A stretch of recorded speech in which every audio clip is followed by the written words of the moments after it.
Good morning बच्चों, मैं लोकेश साहू, प्रयास कोचिंग सेंटर, भानु प्रतापपुर, कांकेर, छत्तीसगढ़। बच्चों हम लोगों का इंग्लिश चल रहा है। इंग्लिश में हम लोग आज देखने वाले हैं प्रोनाउन। प्रोनाउन आज चैप्टर है। प्रोनाउन के बारे में हम लोग जाने तो ये इसको बोला जाता है सर्वनाम। प्रोनाउन है सर्वनाम। तो ये क्या होता है, इसका डेफिनेशन देखते हैं। तो देखते हैं ये प्रोनाउन क्या होता है। डेफिनेशन ये है, ये pronoun is word which is used in place of noun. Noun के जगह मतलब संज्ञा के जगह, नाउन के स्थान पर रिप्लेस करके जो यूज होता है उसको क्या कहते हैं, प्रोनाउन कहते हैं। नाउन के जगह में नाउन के को रिप्लेस कर दिया जाता है और उसको क्या करते हैं नाउन की जगह प्रोनाउन का यूज करते हैं।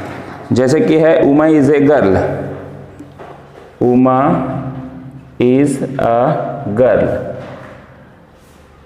गर्ल है ना, Uma is a girl. She goes to, अब यहां पर हमको रखना है एक शब्द है सी गोस टू स्कूल। तो देखिए यहां पर उमा के जगह हमने क्या रख दिया, सी रख दिया। तो ये जो हो गया प्रोनाउन हो गया। क्या हो गया, pronoun. She goes to school. इसी प्रकार से इसके जगह जो रिप्लेस होने वाले प्रोनाउन होंगे वो होंगे ही के बाद वी के बाद यू, दे, इट, ऐसे शब्दों का इस्तेमाल करना, ये क्या कहलाता है, प्रोनाउन कहलाता है। ये सारे प्रोनाउन हैं, ये प्रोनाउन कह सकते हैं इसको, ये प्रोनाउन है। तो इसके जगह जो आपका नाम के जगह जो इस्तेमाल हो गया वो हमारा क्या कहलाता है, प्रोनाउन कहलाता है। चलिए ये है अपना प्रोनाउन का 7 प्रकार। पहला है पर्सनल प्रोनाउन पुरुषवाचक, दूसरा है संबंधवाचक रिलेटिव प्रोनाउन, तीसरा है आपका डिमोन्स्ट्रेटिव प्रोनाउन संकेतवाचक, और चौथा है आपका इंट्रोगेटिव प्रोनाउन प्रश्नवाचक, और पांचवा है रिफ्लेक्सिव प्रोनाउन निजवाचक, और छठवा है इंडिफिनाइट प्रोनाउन अनिश्चयवाचक, और ये है 7वां डिस्ट्रीब्यूटिव प्रोनाउन विभागबोधक। तो चलिए इसका अब प्रत्येक का एक का देखते हैं कि क्या होता है ये प्रोनाउन। तो ये 7 प्रोनाउन आपको याद रखना है। प्रोनाउन आपका 7 होते हैं। चलिए ये हो गया आपका पर्सनल प्रोनाउन। पहला पर्सनल प्रोनाउन पुरुष जाति का बोध होता है और ये इसको बोलते हैं पुरुषवाचक। ये 3 प्रकार के होते हैं। फर्स्ट पर्सन उत्तम पुरुष बोलते हैं, बोलने वाला स्वयं अपने लिए यूज करता है, बोलने वाला स्वयं अपने लिए यूज, जैसे कि आई we my our me us, I we माई अवर मी अस, ये इस्तेमाल होता है। सेकंड पर्सन मध्यम पुरुष सुनने वाले के लिए यूज होता है, यू और यूर इसमें आते हैं। थर्ड पर्सन अन्य पुरुष, किसी तीसरे के बारे में चर्चा की जाती है, ये कहलाता है आपका third person. They, she, he, it, their, her, its, him. तो इस तरीके से आपका तीनों पर्सन होते हैं पर्सनल प्रोनाउन में। इसके कुछ नियम होते हैं कि फर्स्ट पर्सन क्या क्या है, सेकंड पर्सन, थर्ड पर्सन, किसका कुछ रूल है उसको भी लिख लेते हैं। चलिए रूल देखते हैं। पहला रूल ये है, I we you they he she it, ये सारे क्या है, प्रोनाउन है। ये प्रोनाउन क्रिया के पूर्व यूज होते हैं। क्रिया मतलब वर्ब के पूर्व यूज। देखिए आई सॉ ए बुक, तो सॉ जो है वर्ब है और वर्ब के तुरंत पहले आई यूज हुआ है। तो ये हो गया रूल पहला। उसी तरीके से सारे होंगे। दूसरा रूल है my, your, our, his, her, their, ये शब्द जो होते हैं, ये प्रोनाउन जो होते हैं नाउन के पूर्व यूज हो जाते हैं। तो जैसे दिस इज माई बुक, तो ये हो गया आपका नाउन, और नाउन के पूर्व यूज होगा वो कहलाएगा आपका कौन सा, रूल 2 में जो आएंगे वो। उसके बाद है rule 3, him, her, us, them, me, you, it को क्रिया के बाद यूज करते हैं। जैसे ही सॉ मी, सॉ जो है क्रिया है, वर्ब है, और वर्ब के तुरंत बाद यूज होगा, ये जो है आपका क्या हो जाएगा, रूल 3 का। फिर ये आपको इसलिए लिखा रहा हूं क्योंकि इसको याद करेंगे तो आपको प्रोनाउन का क्वेश्चन जैसे बनेगा ना, तो क्वेश्चन में आपको समझ में आएगा। रूल 4 है mine, ours, yours, hers, his, their, ये वर्ब टू बी के तुरंत बाद होते हैं। जैसे वर्ब टू बी क्या क्या है, is, are, was, were, be, being, इसके तुरंत बाद यूज होंगे। जैसे कि this book is mine, mine जो है ना, ये क्या है, माइन हमारा क्या है, प्रोनाउन है, और प्रोनाउन इससे पहले वर्ब टू बी आया है इज के तुरंत बाद आपका माइन यूज हुआ है, इट इज नॉट योर्स। तो ये आपका रूल 4।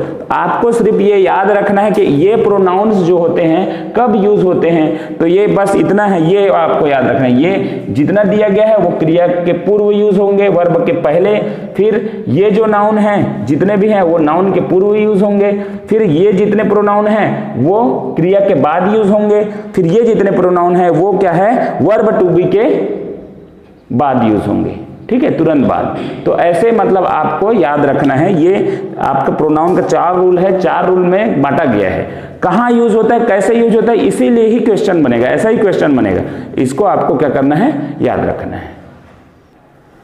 चलिए रिलेटिव प्रोनाउन। रिलेटिव प्रोनाउन मतलब होता है संबंधवाचक सर्वनाम।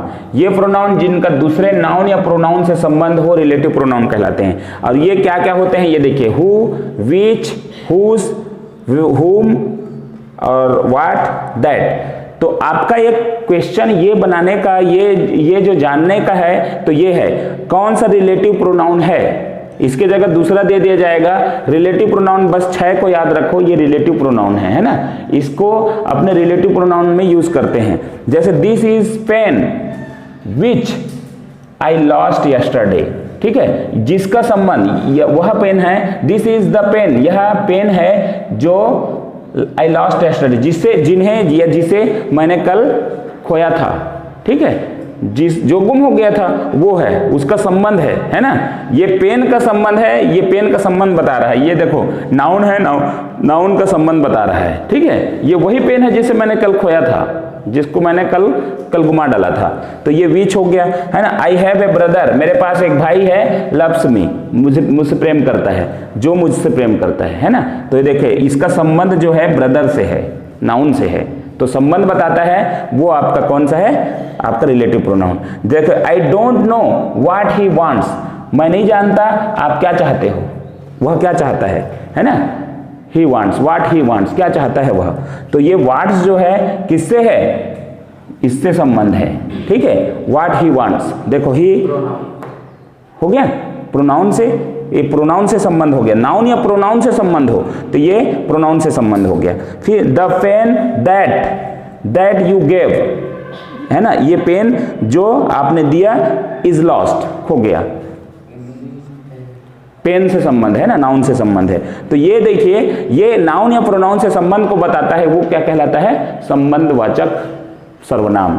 तो आपको याद ये रखना है, हु, विच, हुज, हुम, व्हाट, दैट, इतने को कम से कम याद रखना है। ये आपका रिलेटिव प्रोनाउन है। क्वेश्चन आएगा इनमें से कौन सा रिलेटिव प्रोनाउन है, ठीक है। तो ये क्वेश्चन आपका, क्वेश्चन का हम प्रैक्टिस सेट करेंगे तो दिखेंगे।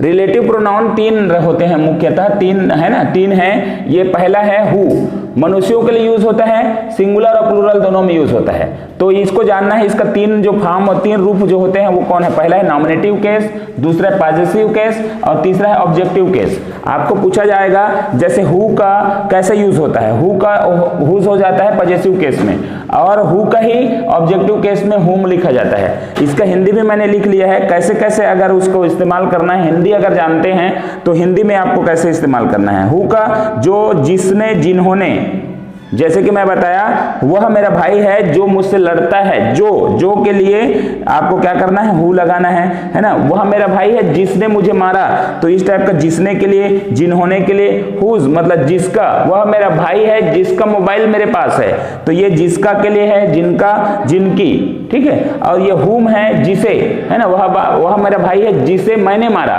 तो ये जिसे के लिए यूज होगा। तो ऐसे हिंदी में आप समझ सकते हैं, whose nominative case, possessive case whose और ऑब्जेक्टिव केस हुम, ठीक है।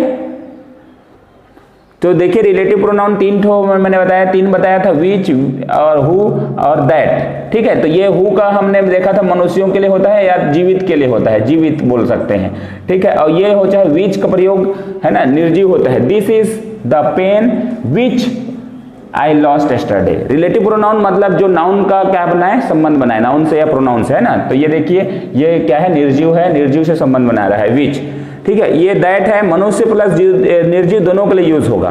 तो the pen that you gave I lost, है ना, ये पेन जो है ना, इसके लिए क्या है आपका कौन सा यूज हुआ है, दैट यूज हुआ है। ठीक है, तो पेन निर्जीव है। ठीक है, यहां पर आप उसके लिए भी कर सकते हैं। तो ये देखिए आपका रिलेटिव प्रोनाउन 3 प्रकार के। ठीक, चलिए ये देखते हैं डिमोन्स्ट्रेटिव प्रोनाउन। डिमोन्स्ट्रेटिव मतलब संकेतवाचक, जो किसी वस्तु की ओर संकेत करते हैं, वस्तु की ओर। तो देखिए दिस है, यहाँ पर दैट है, दीज है और दोस है। ये जो है क्या है आपका प्रोनाउन है। प्रोनाउन है तो दिस इज द बॉय, ये जो है देखो बॉय, ये क्या कर रहे हैं, this is the boy, boy की ओर संकेत कर रहे हैं, यह वही बॉय है, वही लड़का है, वही लड़का है। दैट इज माई पेन, ये पेन की ओर संकेत कर रहे हैं। और देखिए यहाँ पर दिस और दिस आर गुड बॉय, देखो ये नजदीक की बता रहे हैं, नजदीक की वस्तु की, है ना, यही नजदीक में है ना। और दैट इज माई पेन, ये और दोस्त आर माई फ्रेंड्स, तो ये दूर की बातें करते हैं, दूर की बताता है, दूर की वस्तु का बोध। ठीक है, तो ये दैट और दोस्त और दिस दोनों जो है नजदीक के बारे में बात करते हैं। और ये देखो इसका डिमोन्स्ट्रेटिव संकेत कर रहे हैं, दैट इज माई पेन, है ना, और दोस आर माई फ्रेंड्स। इस तरीके से आपका जो संकेत कर रहे हैं पेन की ओर, दोस आर माई फ्रेंड, तो ये जो है फ्रेंड को बता रहे हैं, दीज आर क्या है गुड बॉय, तो बॉयज को बता रहे हैं। तो इस तरीके से नजदीक और दूर को भी बता रहे हैं। तो आपको कौन कौन सा यूज होता है ये तो पूछा नहीं जाएगा, ये नजदीक के लिए यूज होता है, ये दूर के लिए यूज होता है। ठीक है, नेक्स्ट देखते हैं। चौथा है इंट्रोगेटिव प्रोनाउन। इंट्रोगेटिव प्रोनाउन प्रश्नवाचक सर्वनाम, प्रश्न पूछने में काम लिया जाता है, इसे इंट्रोगेटिव प्रोनाउन कहते हैं। जैसे कि इसमें कौन कौन से वर्ड है, WH वाले वर्ड बोलते हैं जिसको WH है ना, WH वर्ड, इसको WH वर्ड के नाम से जाना जाता है। तो हु है, वाट है, फिर है विच है, हुज है, हुम है, वेयर है, इस टाइप का जितने भी शब्दों से आपका क्वेश्चन पूछा जाएगा तब इंट्रोगेटिव प्रोनाउन कहा जाएगा। बीच में ये यूज होता है तो वो नहीं होगा ना, बीच में यूज होगा तो नहीं होगा, क्वेश्चन मार्क लगा रहेगा, ये क्वेश्चन मार्क ही आपका क्या बताएगा कि ये क्या है, इंट्रोगेटिव प्रोनाउन है। जैसे कि हु आर यू, तुम कौन हो, है ना, कौन हो, तो ये क्वेश्चन पूछा, क्वेश्चन मार्क लगाया, तो ये आपको पूछा जाएगा हु आर यू, ऐसा क्वेश्चन दिया है, क्वेश्चन मार्क में प्रयोग हुआ शब्द हु जो है क्या है, कौन सा प्रोनाउन है, तो आपको पूरे प्रोनाउन में आपको देखना है, क्वेश्चन के लिए यूज किया है तो आपका interrogative. What is your name, फिर वाट है ना, वाट हो गया, वेयर हो गया, वेयर डू यू लिव, तो ये जो हमारे ऐसे शब्द से बनेंगे वो इंट्रोगेटिव प्रोनाउन कहते हैं। ठीक है, आपको ध्यान रखना यहाँ साइन होगा। और देखो हम लोग हु, विज ऐसे शब्दों को क्या किए हैं, पहले भी यूज किए हैं ना, जो बीच में आता है, जिसका जिनके लिए ऐसा प्रयोग किए हैं। लेकिन ये जो है क्वेश्चन मार्क, तो ये इसमें कोई दिक्कत होना नहीं चाहिए, है ना, आपका क्वेश्चन मार्क बता रहा है तो इंट्रोगेटिव प्रोनाउन। नेक्स्ट देखते हैं, चलिए 5वां नंबर है रिफ्लेक्सिव प्रोनाउन। रिफ्लेक्सिव मतलब निजवाचक सर्वनाम। ये प्रोनाउन इनके अंत में सेल लगा रहता है, मतलब प्रोनाउन के अंत में सेल्फ या सेल्फ लगा रहेगा तो वो हमारा रिफ्लेक्सिव प्रोनाउन होगा। और ये कर्ता के बाद या कर्म मतलब सब्जेक्ट, कर्ता मतलब सब्जेक्ट के बाद होगा, या कर्म मतलब ऑब्जेक्ट के बाद यूज होगा, ये दोनों के बाद यूज होगा। तो देखिए यहाँ पर कौन कौन से हैं, himself, herself, themself, itself, yourself. तो I do it myself, I do it myself, इसे मैं अपने आप किया, तो ये हो गया you do it yourself. ठीक है, तो ये जो है डू इट योर सेल्फ, देखो इट के बाद इट जो है आपका क्या है, ऑब्जेक्ट है, और ये इसके बाद यूज होगा। We ourself do it, तो वी जो है आपका क्या है, सब्जेक्ट है, सब्जेक्ट के बाद क्या निकल गया, आवर सेल्फ हो गया। तो ये सेल्फ जो हो गया ये क्या है, आपका निजवाचक या फिर रिफ्लेक्सिव प्रोनाउन है। ठीक है, तो इसमें कोई दिक्कत होनी नहीं चाहिए। आपको ये शब्द अगर प्रोनाउन में दिखता है तो कौन सा प्रोनाउन है अगर पूछा जाए तो रिफ्लेक्सिव प्रोनाउन। नेक्स्ट, चलिए 6वां नंबर है इंडेफिनाइट प्रोनाउन, अनिश्चयवाचक सर्वनाम। ये अनिश्चित नाउन के लिए यूज होते हैं, अनिश्चित नाउन, है ना।